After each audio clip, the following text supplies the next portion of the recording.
భావిస్తున్నాను. Sir bonus ఎన్నికల మేనిఫెస్టోలో ప్రతి గింజ కొంటాం, కొన్న ప్రతి వరి గింజకి బోనస్ ఇస్తామని చెప్పారు. అధికారంలోకి వచ్చిన తర్వాత కేబినెట్ సమావేశంలో సన్న బియ్యానికి 500 బోనస్ ఇస్తామన్నారు. ఆలోచనలో మారిందా లేకపోతే కొత్త ఆలోచన ఏమైనా వచ్చిందా? ఎందుకు బోనస్ ఇది చేసిన విషయం కరెక్టే. ఈ నిర్ణయంతో నేను పూర్తిగా ఏకీభవిస్తున్నా, వ్యక్తిగతంగా కూడా.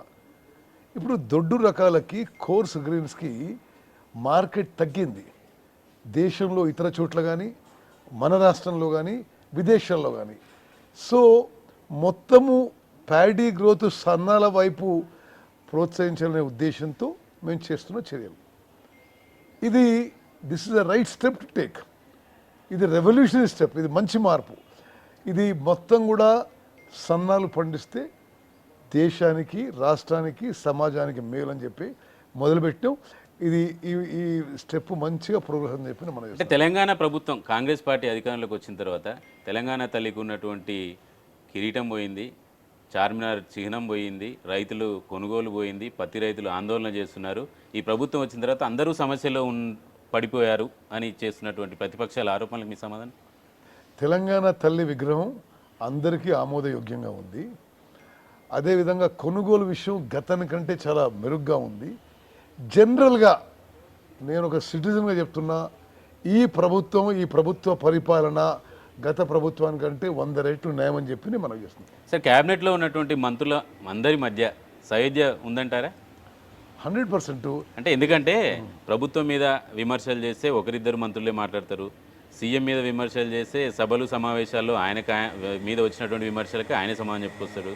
ఉత్తమ్ కుమార్ రెడ్డి మీద ఆరోపణలు వస్తే గాంధీ భవన్కి వచ్చి ఉత్తమ్ కుమార్ రెడ్డి సమాధానం చెప్పుకోవాల్సి వస్తుంది. అంటే మీలో సమన్వయం లేదా, కోఆర్డినేషన్ లేదా? ఏం లేదు అసలు. మీరు ఎందుకు ఇట్లా అనుకుంటున్నారు? కానీ మరి కాంగ్రెస్ పార్టీ, కాంగ్రెస్ ప్రభుత్వం రెండు కూడా సమన్వయంతో, కోఆర్డినేషన్తో ముందుకు పోతున్నాయని చెప్పి నేను భావిస్తున్నాను. ఇవన్నీ నువ్వు చెప్పిన కరెక్ట్ కాదు. అంటే అర్థమవుతుంది కదా సార్, మంత్రుల మీద వచ్చిన ఆరోపణలకి ఎవరికి వస్తే వాళ్ళే చెప్పుకోవాల్సి, కలెక్టివ్గా రెస్పాన్స్ లేదు అనే విమర్శకు మీ సమాధానం? లేదు, అది వాస్తవం కాదు నువ్వు చెప్పేది. అందరం ఒక కలెక్టివ్గా టీమ్ ఎఫర్ట్తో ముందుకు పోతున్నాం. సార్ మీ ప్రభుత్వం అన్నీ చేస్తుంది అని చెప్తున్నారు, చేసింది చెప్పుకోలేకపోతున్నాం అంటున్నారు. ఎక్కడ ఫెయిల్ అవుతున్నారు సార్ చెప్పుకోవడానికి? దాంట్లో కూడా ఇబ్బంది ఏం లేదే. ఐ థింక్ ఇప్పుడు ఈ మధ్యకాలంలో మొత్తం మేము మా విజయోత్సవాల్లో కూడా మంచిగా జరిగినాయి. అన్ని పెద్ద పెద్ద సభల్లో మేము చేసిన పనులన్నీ కూడా చెప్పడం జరిగింది. I think everything is going satisfactory. ఇప్పుడు కాళేశ్వరం గురించి మాట్లాడుకుందాం సార్. కాళేశ్వరం మీద మీరు ఒక విచారణకి కమిషన్ వేశారు, విజిలెన్స్ విచారణ అని చెప్పారు.